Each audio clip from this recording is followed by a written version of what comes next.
Hello and welcome to Demand Better. Today we're going to look at a case study in political dishonesty, and we're going to look at who is claiming that they will build more houses in Canada, specifically affordable housing. The NDP comes out with their plan, their whole platform, right out of the gate. And in their platform, over here you can see it says that they will create at least 500,000 units of quality affordable housing.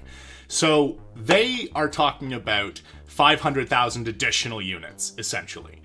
This is typically how affordable housing is framed. It is typically framed as, on top of what the market is going to build, we will build this. Now, the Conservatives come out with their plan next, and they flip the script, in the sense that they lie. To swiftly increase supply, we will implement a plan to build 1 million homes in the next 3 years. To do so, and then they go through like a bunch of tax credit and pro-business stuff that's supposedly going to increase the housing supply.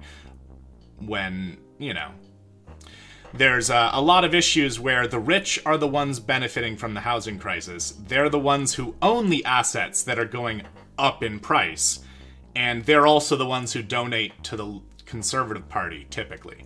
So when they say 1 million homes, well, that sounds like twice as much as 500,000.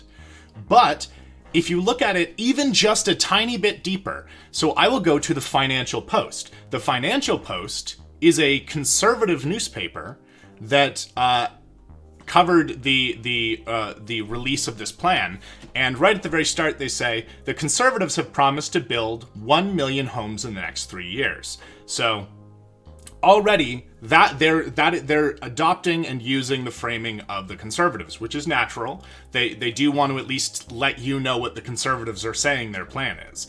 But then in the next line, they have to clarify the actual truth of the situation. And the actual truth is, one can expect around 750,000 units to be built in Canada during the next 3 years without policy changes. Would an additional 250,000 houses be enough? So wait, they have unveiled the reality of the situation that the Conservatives are including in their numbers houses that they have nothing to do with. 750,000 of these units are expected to be built by the market, regardless of whether or not the Conservatives do anything on the scene. So the Conservatives, at maximum, can take credit for around 250,000 houses, which also, because they're largely using incentives to the market, it's all whether or not the market actually takes up those incentives. Whereas, if you just build the houses, like if the public sector funds the creation of affordable housing in a way, like instead of just, incentivizing it, you can often guarantee that housing gets built as opposed to just encouraging it. So they have completely changed the way that affordable housing is typically talked about by saying they're going to build 1 million houses when they actually mean 250,000 maybe.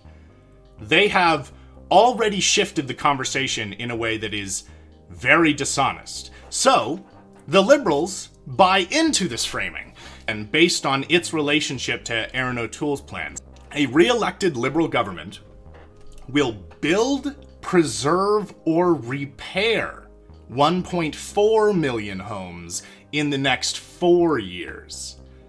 That's 30% more homes than Erin O'Toole's Conservatives promised. Okay, is it though? Is it? Because now that you have spanned it over 4 years, and you are explicitly saying that it is supposed to be compared to Erin O'Toole's numbers, and Erin O'Toole is including 250,000 units a year of private housing, that implies that the Liberals are including about that too.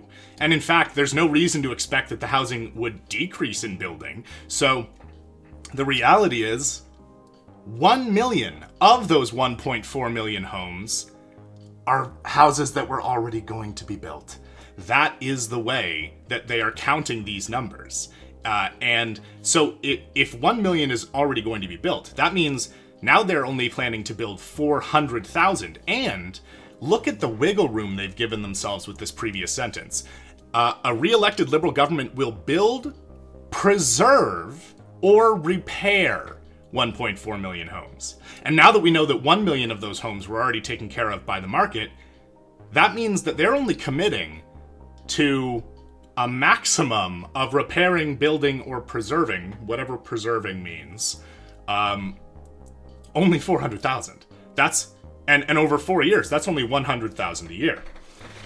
So, these are still more ambitious plans than we have ever been offered before. This is the first time that these parties have really ever actually no, the NDP typically does do affordable housing stuff in each election because it is sort of one of their main issues, and it's been for, decades. But when it comes to the other parties, they have really offered not too much specifics, and suddenly they're offering specifics, but they want to offer specifics that are using misleading numbers, because these numbers, 1 million and 1.4 million, they sound a lot more ambitious than what the Liberals and the Conservatives actually want to do. For the most part, their donors are largely embedded within those property-owning communities. So they're a little bit afraid of what they do if they really tackle this housing crisis.